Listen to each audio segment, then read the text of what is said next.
Everyone, एक और video लेकर के मैं तुम लोग के सामने आया हूं बच्चे। और इस वीडियो में हमारा जो लक्ष्य है वो तीन तरफा है। राइट? कैसे, जरा समझो। मैं दो चीजें करना चाह रहा हूं बच्चे। ठीक है, पहले तो मैं तुम्हें कुछ हिंदू कैलेंडर्स जो हैं, उनके बारे में कुछ कुछ इंफॉर्मेशन देना चाहता हूं, उसके बारे में कुछ समझ डेवलप करना चाहता हूं। दूसरा लक्ष्य है मेरा कि मैं तुम्हें हमारे भारतवर्ष की जो ऋतुएं हैं, ऋतु, seasons, I want to tell you a bit about them. मैं चाहता हूं कि उसको भी हम लोग थोड़ा थोड़ा समझें, बहुत जरूरी है। राइट? और तीसरा एक छोटा सा लक्ष्य और है, मकर संक्रांति। राइट? मकर संक्रांति का त्योहार है बेटा। ठीक है, तो ये हमारे देश में कैसे मनाया जाता है, इसकी क्या रेलेवेंस है, ये भी मैं तुम्हें बताना चाह रहा हूं। तो ये कुछ बेसिक फैक्ट्स भी रहेंगे जो मैं फिर से तुम्हें अपनी डायरी से और कुछ अपने मेरे पुराने प्रेजेंटेशंस हैं वो मैंने खोल के रखे हुए हैं, उससे मैं बीच बीच में एक दो बार देखूंगा और तुमको वो बताऊंगा। ठीक है? So these are few things which I have in my head. Start करते हैं। सबसे पहले बात को शुरू करते हैं बेटे कि हमारे कैलेंडर्स जो हैं, हिंदू कैलेंडर्स, जिनके आधार पे हमने क्रमबद्ध करके अपना इतिहास लिखा है। ठीक है, तो इसमें दो तीन बातें बड़ी इंपॉर्टेंट है समझने की। देखो बेटा, 12 महीने का एक साल होता है। मैं एस्ट्रोनॉमी नहीं जानता बहुत ज्यादा, मैं बहुत हिम्मत करके कुछ कुछ बोलूंगा। ठीक है, 12 महीने का एक साल हो रहा है। और ये सन जब आसमान में चक्कर लगा रहा तो इसकी पोजीशन बदल रही है। हर महीना ये किसी एक कॉन्स्टलेशन, कॉन्स्टलेशन समझ लो, ग्रुप ऑफ स्टार्स। तो भाई अब आसमान में तो कई तारे। राइट? तो भाई इंसान बेटा जो ना, पुराने जमाने से करने धरने को कुछ होता नहीं था, फोन तो होते नहीं थे पहले कि हमारे आपकी तरह वीडियो देख लें। राइट? तो बैठ के आसमान को ताका करता हो रहा होगा बच्चे, और ऑब्जर्वेशंस लिखी जाने लग गई। ग्रीस में, हमारे भारतवर्ष में, चाइना में लोगों ने यह कार्य करना शुरू किया और इन्होंने आइडेंटिफाई करना शुरू किया कि भाई किस किस स्पेसिफिक कॉन्स्टलेशंस में सन दिख रहा। बहुत कॉन्स्टलेशंस थी, अनगिनत तारे, अनगिनत कॉन्स्टलेशंस बना रखते थे सब लोग, है ना? तो 12 कॉन्स्टलेशन यूनानी सभ्यता में और रोमन सभ्यता में 12 मेजर कॉन्स्टलेशंस, तारों के गुच्छे आइडेंटिफाई किए गए। इसमें लोगों ने कुछ कुछ शेप देखे और इन शेप्स को नाम दे दिए। राइट? यही 12 जो प्रमुख बने, इन्हीं को ज़ोडिएक कहते हैं। और ये एक बड़ा महत्वपूर्ण योगदान रहा यूनानी सभ्यता का, न सिर्फ रोम की सभ्यता के लिए अपितु भारत की सभ्यता के लिए भी बेटा। हमारी एस्ट्रोनॉमी भी ग्रीक एस्ट्रोनॉमी से काफी प्रभावित हुई। हमने उनके ज़ोडिएक साइंस को समझा, परखा और अपने तरीके से ढाला भी। राइट? तो ये एक कनेक्ट ध्यान रख। ओके, अच्छा, अब जरा समझो। तो ये कॉन्स्टलेशंस होते हैं। तो सन भाई जो है हर महीने में एक कॉन्स्टलेशन से निकल के दूसरे कॉन्स्टलेशन में जाता है अपेरेंटली। मैंने देखा नहीं है, देखो बेटा मैं इतना काबिल एस्ट्रोनॉमर नहीं हूं, मैं टेलीस्कोप भी सेट करके चंद्रमा नहीं देख पाता हूं। एक बार 1 घंटे मेहनत करी थी तो कुछ थोड़ा बहुत देख पाया, है ना? You get my point. लेकिन हाँ, जो मैं किताबी ज्ञान है थोड़ा सा जो समझ के लॉजिक से वो तुम्हें सिंप्लीफाई करके देने की कोशिश कर रहा हूं इस वीडियो के माध्यम से। कोई गलती हो तो मुझे बहुत डांटना। ठीक है? कोई गलती हो तो मुझे बहुत डांटना। राइट? एनीवे, तो बात को आगे बढ़ाते हैं। ठीक है? तो ये इस तरह से हम लोगों ने कॉन्स्टलेशंस देखे।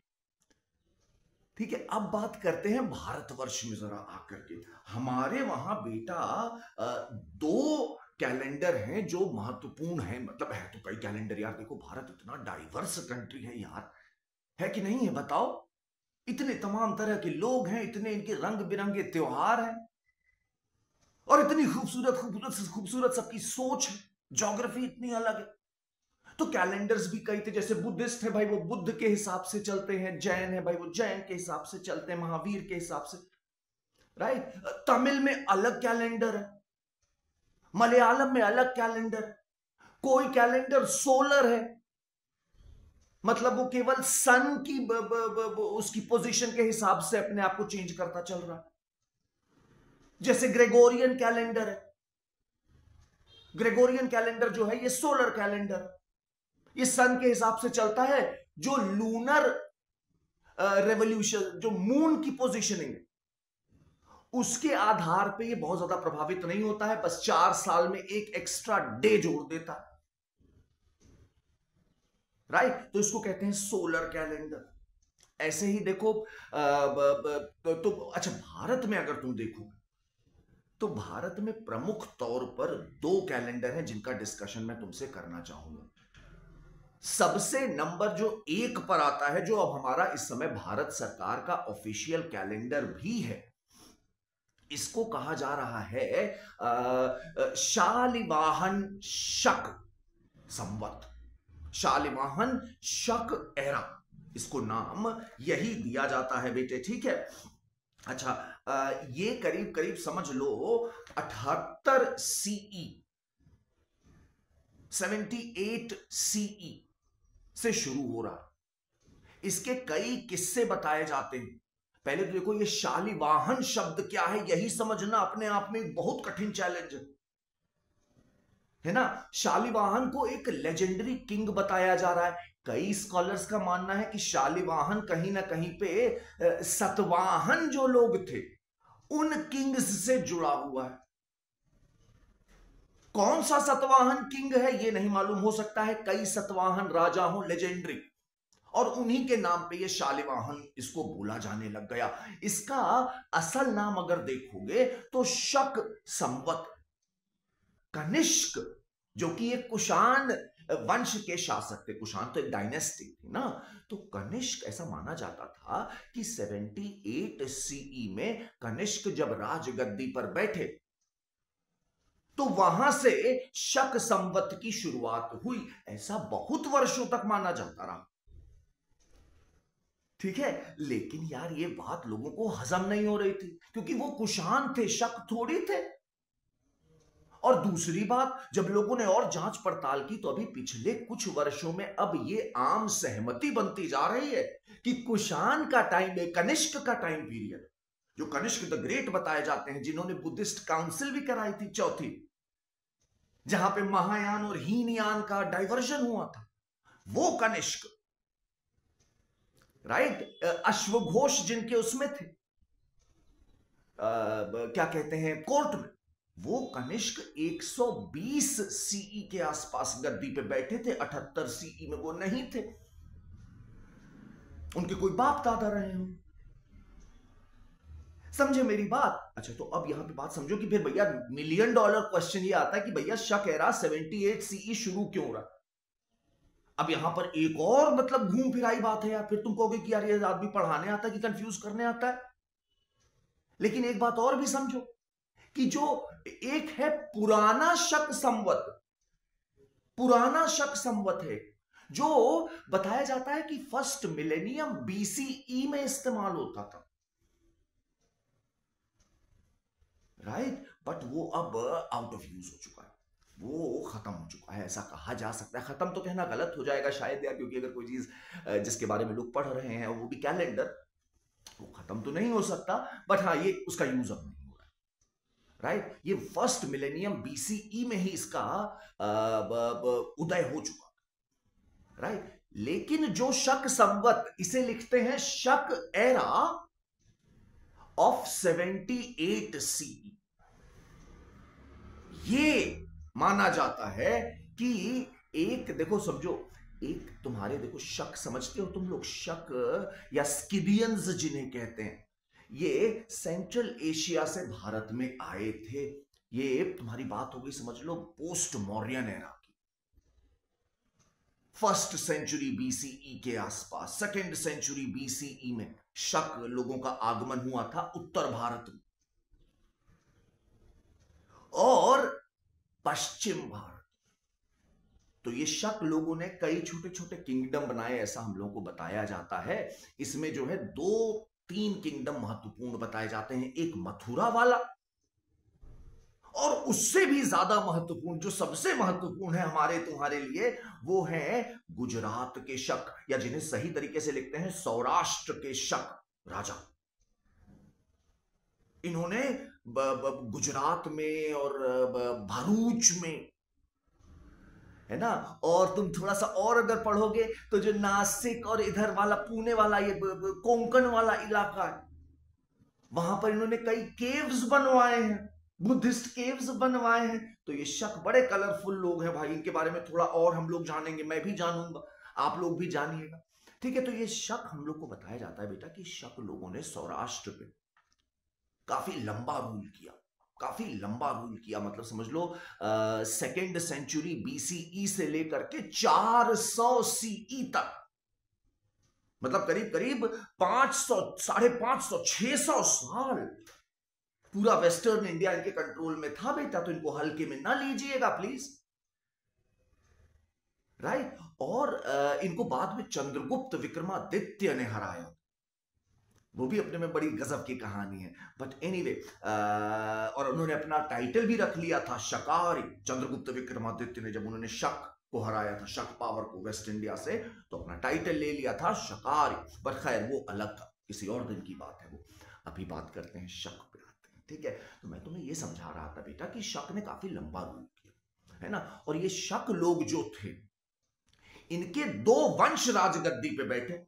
शक तो एक ट्राइब थी ना, तो इसमें कई फैमिलीज या क्लैंस होंगे, तो 2 क्लैंस या डायनेस्टीज इन्होंने वेस्टर्न इंडिया की गद्दी संभाली।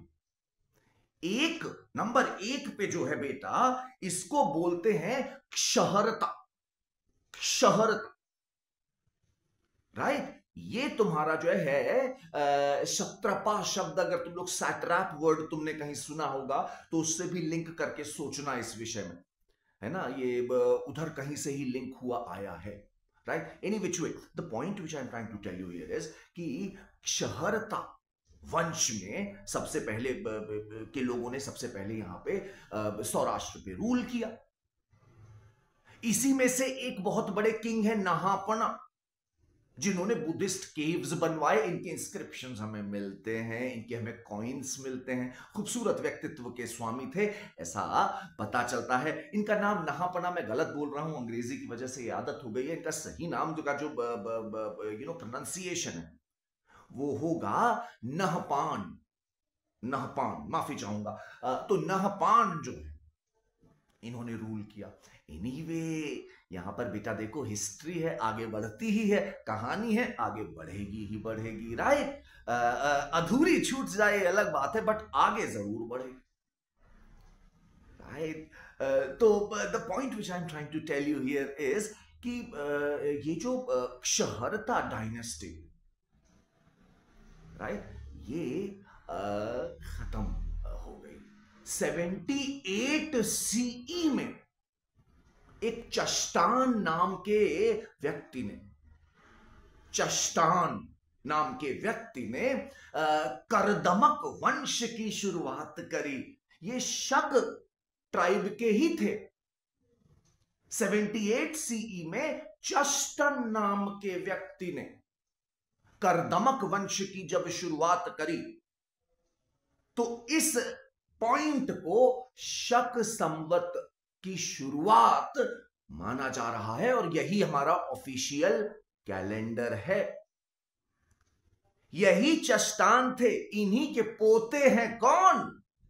रुद्रदमन, जिन्होंने हम लोगों का सुदर्शन लेक इंस्क्रिप्शन बनवाया, जिसे जूनागढ़ इंस्क्रिप्शन कहते हैं।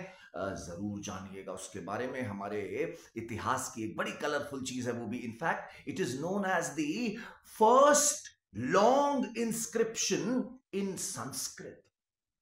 इसके पहले तो प्राकृत में, अशोक तो प्राकृत में लिखवा रहे थे, तो इसे कहते हैं जो रुद्रदमन ने लिखवाई।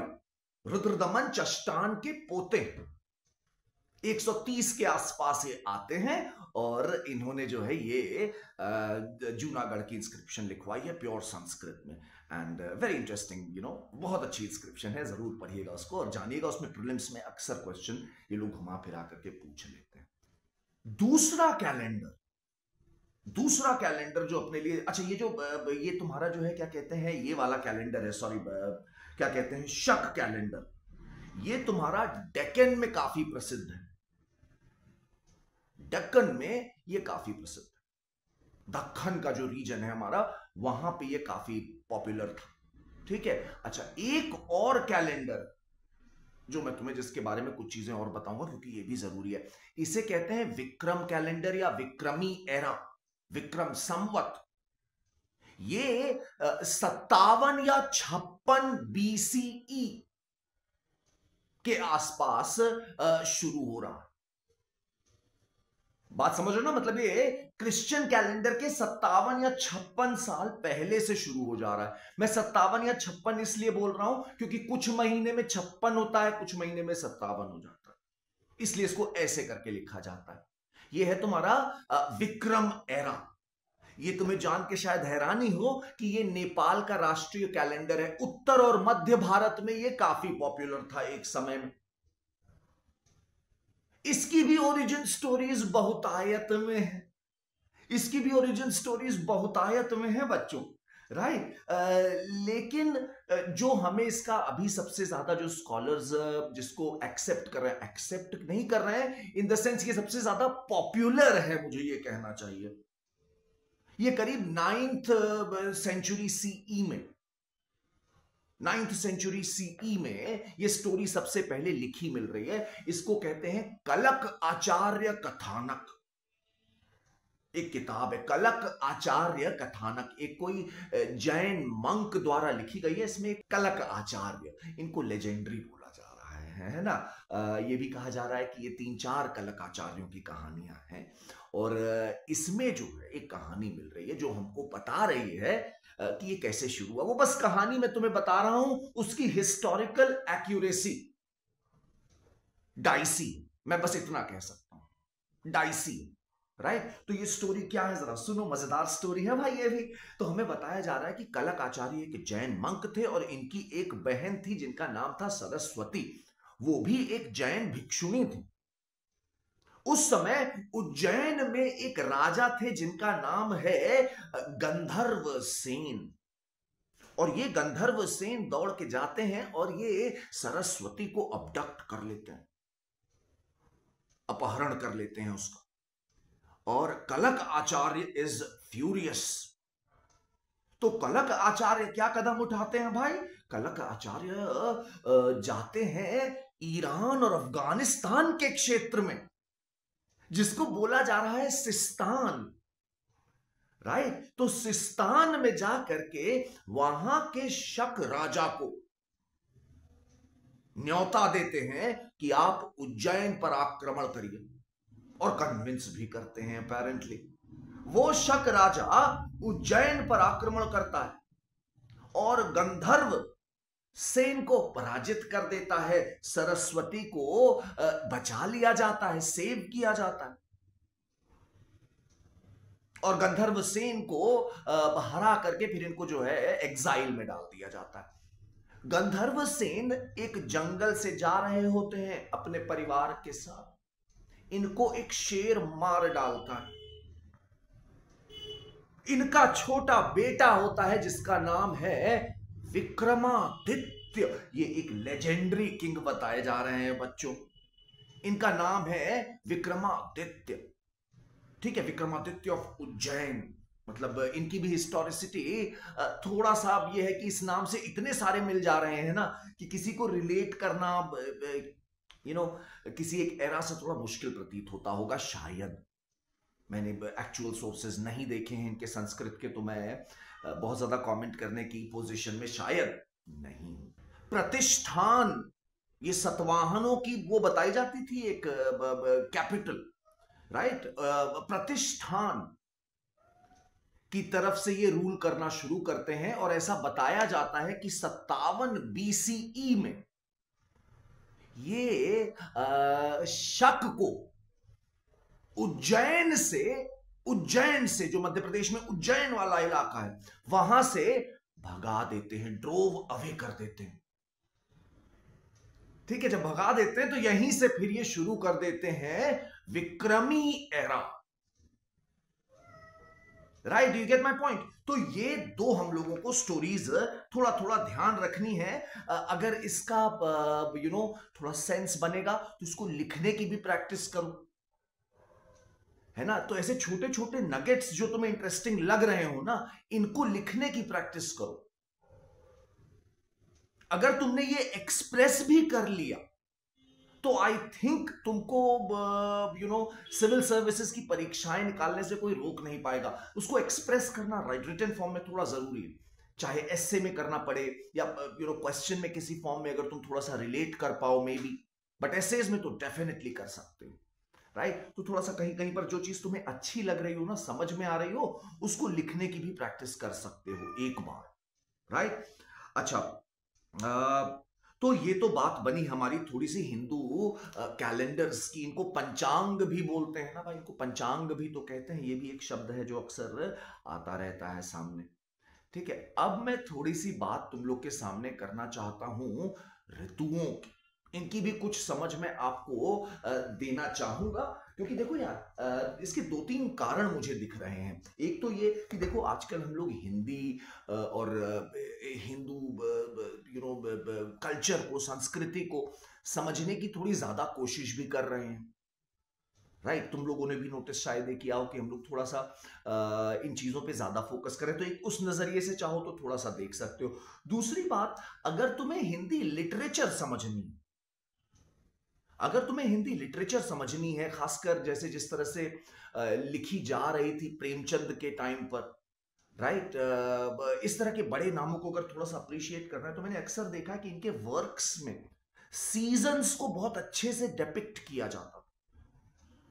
राइट, और ये ऋतुएं जो हैं, क्योंकि हम जैसे मैं अपनी लिमिटेशन बताऊं तो मैं तो अंग्रेजी माध्यम में पढ़ा बेटा, तो मैंने देखा कि भाई मुझे समझाया गया ऑटम, स्प्रिंग, ये शब्द मेरे लिए हमेशा से फॉरेन लैंड के बने रहे। राइट, तो अगर इन शब्दों को हम थोड़ा सा कोरिलेट कर पाए अपनी हिंदी की भाषा के शब्दों से, तो मुझे लगता है कि उसके नतीजे एस्थेटिकली अच्छे होने चाहिए। तो इसी पर्पज से बेटे मैं आप लोग के सामने ये कार्य करने जा रहा हूं। यहां पर मैं कुछ अपना, जैसे मैंने बताया था, प्रेजेंटेशन है उसके बारे में भी तुमसे थोड़ा थोड़ा बात करूंगा। ठीक है, तो हिंदू कैलेंडर्स में जो है ये अधिकतर, ये जो मैंने तुम्हें नाम बताए ना इन सबके, तो विक्रमी एरा और शालिवाहन एरा, ये लूनी सोलर, ये मतलब सन और मून दोनों की पोजीशन के आधार पर बेस किए जाते हैं। हम लोग को ये बताया जा रहा है कि हर 32 या 33 मंथ के बाद, मास के बाद, एक मास मतलब एक माह और जोड़ दिया जाता है, ताकि जितने भी क्रॉप रिलेटेड सीजन्स हैं, फेस्टिवल्स हैं, वो सिंक में रहे। जैसे भाई ग्रेगोरियन में लीप ईयर का कॉन्सेप्ट है, तो कुछ उसी किस्म का कॉन्सेप्ट हमें यहां भी देखने को मिलता है। इसको कहते हैं अधिक मास। एक एक्स्ट्रा मंथ ये जोड़ा जाता है हर 32 और हर 33 मंथ के बाद। पहले 32, फिर 35, फिर 32, फिर 33 महीने बाद, ऐसे कर करके इसे जोड़ा जा रहा है। ठीक है, इसको बोलते हैं अधिक मास। तो एक बात तो ये ध्यान रखना। अच्छा, हमारे कैलेंडर्स जो है ना, हमारे कैलेंडर से मैं बोल रहा हूं तो मैं अधिकतर बात करूंगा बेटा, तो मेरे दिमाग में याद रखना कि शालिवाहन और विक्रमी एरा, मैं इन दोनों को प्रमुखतः लेके चल रहा हूं अब आगे के डिस्कशन में। ठीक है, तो ये जो तुम्हारे महीने, इनमें जो साल की शुरुआत है, राइट, साल की जो शुरुआत है ये स्प्रिंग से शुरू हो रही है, वसंत ऋतु से शुरू हो रही है। राइट, वसंत ऋतु से ये शुरू हो रही है। ठीक है, तो इसमें मैं तुम लोगों को कुछ महीनों के नाम और ऋतुओं के नाम कुछ यहां पर बता रहा हूं, जरा सुनते चलना। ठीक है, मेरी कोशिश होगी कि मैं उसके बारे में तुम थोड़ा थोड़ा ग्रेगोरियन से भी लिंक कर दूं। ओके, और फिर आगे बात को बढ़ाते हैं। तो देखो, पहली ऋतु हम लोग को बताई जा रही है वसंत ऋतु, राइट, जिसको अंग्रेजी में बोल देते हैं स्प्रिंग। ओके, ठीक है। ये मार्च और अप्रैल के महीने हैं ग्रेगोरियन के हिसाब से, और हमारे कैलेंडर के हिसाब से इनको बोल रहे हैं बेटे चैत्र और वैशाख।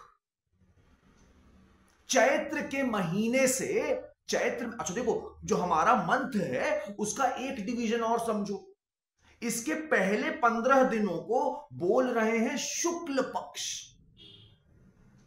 राइट? क्योंकि इसमें जो है मून धीरे धीरे बड़ा हो रहा है। शुक्ल मीन्स व्हाइट, राइट? तो धीरे धीरे बड़ा हो रहा है, और उसके बाद अगले 15 दिन जो है जिसमें मून धीरे धीरे धीरे धीरे छोटा होकर गायब हो जा रहा है, उसे कह रहे हैं कृष्ण पक्ष। तो जो शुक्ल पक्ष की पहली तारीख चैत्र की होती है वो नए साल की शुरुआत होती है। समझ रहे ना? तो इस तरह के जो स्टेटमेंट्स हम लोग सुन रहे हैं वो बेसिकली ये समझाने की हमें कोशिश कर रहे हैं, राइट? ये वसंत ऋतु है, इसमें कई त्योहार मनाए जाते हैं, कई त्योहार मनाए जाते हैं इसमें, ठीक है ना? अच्छा खैर, त्योहारों की बात अभी नहीं लाऊंगा, किसी और वीडियो में लेके आऊंगा, कुछ सोच रहा हूं, ठीक है? अच्छा, फिर इसके बाद आती है ग्रीष्म ऋतु, यानी कि समर टाइम। ये हो गया तुम्हारा मई जून, और अगर इसको हम अपने कैलेंडर में देखें शक संवत में, तो ये क्या बन रहा है? ये बन रहा है बेटे ज्येष्ठ आषाढ़। ज्येष्ठ और आषाढ़ महीने के नाम। ग्रीष्म मतलब समर, राइट? खूबसूरत महीने होते हैं, खासकर सर्दी में। जब मैं बैठा हूं दिल्ली की, तो ये मुझे काफी प्यारे लग रहे हैं। मई और जून का थॉट मुझे काफी प्यारा लग रहा है। ये देखो देखो, ये समझना जरूरी है बेटे, राइट? शब्दों को केवल शब्द की तरह रटने के लिए नहीं पढ़ पाओगे जीवन में, समझने और अप्रिसिएशन के लिए पढ़ोगे तो आई थिंक तुमको बहुत अच्छा लगेगा। अगली ऋतु आ गई, जैसा कि तुम समझ सकते हो। अब गर्मी के बाद क्या आता है? मॉनसून आता है, रेनी सीजन आता है, उसको बोल रहे हैं वर्षा, ठीक है? उसे बोल रहे हैं वर्षा। ये हो गए तुम्हारे, ये तो तुम लोगों ने मतलब गानों में इतना सुना है, बताओ सुना है कि नहीं? श्रावण और भद्रपाद, जिसको ये तो तत्सम रूप हो गए, तद्भव रूप हो गए इसके, क्या कहते हैं, सावन और भादव, राइट? सावन और भादव। श्रावण और भद्र भी लिखते हैं इसको, भद्रपाद ऐसे करके भी लिखा जाता है, मैंने कई जगह देखा है। जुलाई और अगस्त के ये हमारे प्यारे प्यारे महीने हैं। उसके बाद बेटा जो ऋतु आ रही है, वाह वाह वाह, खूबसूरत, इसे कह रहे हैं शरद। और देखो, ऋतुओं से हम लोगों ने नाम भी रखे हैं, कितने सारे बच्चों के नाम अपने रखते हैं ना। तो देखो, शरद ऋतु, इसको तुम समझ लो बेटा, अंग्रेजी के हिसाब से अगर समझना है तो इसको तुम कह सकते हो ऑटम। ऑटम मेरे लिए एकदम फॉरेन शब्द है, मैं कभी भी ऑटम को लिंक नहीं कर पाता हूं कि ऑटम पढ़ता हूं मैं, जैसे मान लो कोई पढ़ रहा हूं, कोई किताब, उसमें लिखा है it was month of autumn, I have to really try hard to understand कि क्या रहा होगा माहौल, राइट? ऑटम मेरे लिए थोड़ा अजीब है ना। हालांकि शरद भी उतनी नेचुरल नहीं रह गई है, क्योंकि कभी पढ़ाई नहीं गई ठीक से इसके बारे में, यूसेज भी हम लोगों ने नहीं देखा, राइट? तो वही ना, ना इधर के रहे ना उधर के रहे, है ना। तो ये तो हम लोगों के संग शायद हो रहा है, हुआ है। सितंबर, अक्टूबर, राइट? और ये महीने हैं तुम्हारे अश्विनी और कार्तिक के महीने। तो देखो, हमने तुम्हें क्या क्या बताया? वसंत ऋतु बताई, चैत्र और वैशाख, फिर ग्रीष्म बताई, ज्येष्ठ और आषाढ़, फिर वर्षा ऋतु बताई, सावन और भादव, राइट? और फिर शरद ऋतु बता रहे हैं, जो हो गया तुम्हारा अश्विनी और कार्तिक। अश्विनी और कार्तिक, सितंबर अक्टूबर, राइट? इसके बाद तुम्हारी आ रही है हेमंत ऋतु। हेमंत ऋतु ये है तुम्हारा विंटर। हेमंत ऋतु ये है तुम्हारा विंटर, राइट? और इसमें नवंबर दिसंबर बोला जा रहा है, और इसके जो तुम्हारे वो हैं, क्या कहते हैं, मंथ, वो हैं मार्गशीर्ष और पौष। मार्गशीर्ष और पौष, या पूस कह सकते हो, ठीक है? इसका तद्भव फॉर्म पूस की रात, एक प्रसिद्ध स्टोरी है प्रेमचंद की। राइट। अच्छा, फिर इसके बाद जो हमारा छठा सीजन है वो है शिशिर, जिसे कहीं कहीं केवल शीत लिख रहे हैं या माइल्ड विंटर कुछ ऐसा करके भी डिफाइन कर रहे हैं। ये कहला रहा है शिशिर या शीत, राइट। ये तुम्हारा महीना हो गया, जैसा कि तुमने गेस कर लिया हो, तेज लोग हो सब लोग, जनवरी और फरवरी, राइट। और माघ और फागुन, राइट, ये कहते हैं, राइट, माघ और फागुन ये कहते हैं। ठीक है, तो अभी हमारी चल रही है, देखो अभी जनवरी चल रहा है, तो ये शिशिर ऋतु कही जा सकती है, राइट। अब इस ऋतु में जो सबसे बड़ा फेस्टिवल एक है जिसको कह रहे हैं मकर संक्रांति, राइट, ये आ रहा है। तो जरा इसका डिस्कशन में तुमसे 10 मिनट में और तुम्हारा समय लेकर के थोड़ा सा तुम्हें मकर संक्रांति के बारे में भी बताना चाहूंगा। कुछ फैक्ट्स हैं जो मैं तुमसे डिस्कस करना चाह रहा हूं बेटे, कि भाई क्या कहते हैं, कैसे ओरिजिन स्टोरी है, right, these kinds of. So let's sit tight and enjoy, right. तो देखो मकर संक्रांति, राइट, ये तुम्हारी जो है मनाई जा रही है शिशिर ऋतु में, राइट। माघ और फागुन का जो महीना है, तो मुझे लगता है शायद ये माघ का महीना चल रहा, ठीक है। अच्छा, तो ये मनाई क्यों जा रही है? ये पूरे भारत में कहीं पर एक दिन के लिए सेलिब्रेट होती है, कहीं पर 5-5 दिन तक सेलिब्रेशन इसका चलता है भाई, 5-5 दिन तक इसका सेलिब्रेशन चल जाता है ना। तो ये तुम्हारी जो है क्या कहूंगा मैं इसे, कि या तो ये 14 जनवरी को मनाई जाती है या ये 15 जनवरी को। 15 जनवरी को ये लीप ईयर में मनाई जा रही है, 2024 लीप ईयर है, इसलिए ये 15 जनवरी को सेलिब्रेट हो रही है। बाकी टाइम पे ये क्या कहते हैं 14 जनवरी को पड़ती है ग्रेगोरियन कैलेंडर के हिसाब से, ठीक है। मकर का मतलब होता है कैप्रिकॉर्न, ये एक कॉन्स्टलेशन है, मकर का मतलब हो गया कैप्रिकॉर्न। तो ये मनाया क्यों जा रहा है, पहले तो जरा हमें ये जानने की जरूरत है, ठीक है। और एक शब्द बोला गया अभी तुम्हारे सामने, संक्रांति, ये भी क्या है जरा जानो। पृथ्वी से देखते समय जब ये प्रतीत हो रहा है कि सन एक कॉन्स्टलेशन से निकल के दूसरे कॉन्स्टलेशन जिस दिन जाता है उस दिन को संक्रांति कहते हैं, समझ गए। तो भैया जैसे हमने 12 कॉन्स्टलेशन मान के चल रहे हैं, हम लोग भी हर महीने का एक पकड़ के चलते हैं, हर मास का। तो जरा सोचो और देखो क्या हो रहा होगा कि भैया तुम्हारी कर्क संक्रांति भी होगी, मेष संक्रांति भी होगी, जब भाई इधर से इधर सन मूव कर रहा है। और देखो अगर पृथ्वी ऐसे है और सन मान के चलो ऐसे घूम रहा है, तो तुम्हें 12 कॉन्स्टलेशन ऐसे देखने हो, ठीक है। तो जब सैजिटेरियस यानी कि धनु कॉन्स्टलेशन से निकल करके ये मकर यानी कि कैप्रिकॉर्न, राइट, जो एक बकरे और उसकी सींग से दर्शाया जाता है कॉन्स्टलेशन, जब उस कॉन्स्टलेशन में एंटर होता है सन, तो वो दिन जिस दिन ये शुरू होता है उसे कह रहे हैं मकर संक्रांति। समझे बात आप मेरी? अच्छा, यही वो पॉइंट है।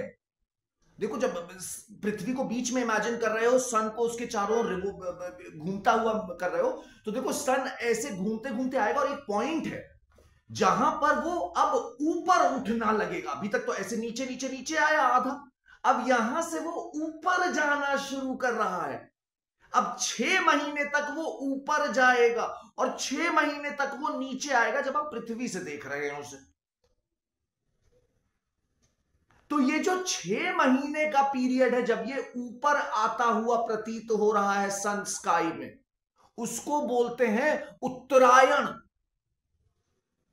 ये दिखा रहा है कि अब गर्मियां, मतलब धीरे धीरे अब विंटर कम होगा, स्प्रिंग की शुरुआत इसे मान ली जाती है, ऑनसेट ऑफ स्प्रिंग, स्प्रिंग के आने की अब लोग तैयारी शुरू कर सकते हैं क्योंकि अब धीरे धीरे गर्म दिन होंगे। तो ये है उत्तरायण, ये पूरा क्षेत्र। तो मकर संक्रांति को उत्तरायण के नाम से भी कई जगह सेलिब्रेट किया जाता है। क्योंकि अब ये उत्तर मतलब ऐसे ऊपर जाना शुरू कर रहा है सर, राइट। तो ये पॉइंट जरा सा ध्यान रखना, उत्तरायण, ओके। ये अच्छा, और ये 6 महीने का पूरा पीरियड है।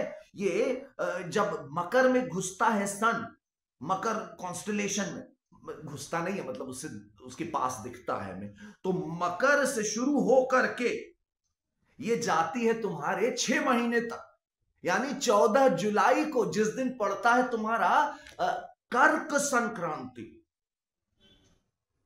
कैंसर जिसे कहते हैं, जो क्रैब बना रहता है, तो कर्क संक्रांति तक ये 6 महीने का पीरियड पूरा कहलाता है उत्तरायण। समझ गए? उत्तरायण की शुरुआत कब होती है? मकर संक्रांति से होती है। चलो बहुत बढ़िया, अगर ये बातें तुम लोग को थोड़ी थोड़ी समझ में आई हैं तो मैं काफी खुश हूं कि मैं समझा पाया थोड़ा सा। अच्छा, अब देखो, अब मैं तुम्हें थोड़ा सा स्टेट वाइज जाके कुछ फैक्ट और बता देता हूं बेटा, है ना, कि किस स्टेट में इसको सेलिब्रेट करते हैं मकर संक्रांति को, किन किन नामों से करते हैं। एक दो चीजें वो थोड़ी सी जान लो and then I will retire, right. देखो, सबसे पहले समझो कि ये आंध्रा और तेलंगाना काफी ज्यादा एंथुजियाज्म से, मतलब तेलुगु स्पीकिंग एरियाज में काफी लोग खुश हो करके इस फेस्टिवल को मनाते हैं, ये प्रतीत हो रहा है, राइट। यहां पे मकर संक्रांति से एक दिन पहले भोगी फेस्टिवल पहले मनाया जाता है, राइट। इसमें जो है जितने भी इन लोगों के पुराने कपड़े हैं और डिस्कार्डेड चीजें हैं उनको जला दिया जाता है, इसको कहते हैं भोगी, राइट। अच्छा, उसके बाद ये लोग क्या करते हैं, एक खास किस्म का प्रिपरेशन, चावल के आटे और तिल का लड्डू और इस तरह की डिशेस बनती हैं जिसको बोलते हैं अरिसलू। अरिसलू, उच्चारण के लिए फिर से माफी, ठीक है ना, अरिसलू। इसको जो है बेटा मराठी में अनरसा कहते हैं, ये वहां पर भी बनती है, मराठी में इसको अनरसा कहते हैं, राइट। कन्नड़ में इसे कजाया कहते हैं, वही चावल के आटे और तिल का बनता है ये, ठीक है। अच्छा, बाकी पतंग वतंग भी उड़ाई जाती है, रंगोली मनाई जाती है, तो हम लोग भाई this is something which is very innate in our culture, है ना, रंगोली, पतंग, isn't it? या अच्छा, फिर बाकी 2 दिन, मैंने तो बताया ना कि मकर संक्रांति कुछ जगह पे तो 1 दिन का त्योहार है, कुछ जगह पे 5 दिन तक चल जाती है।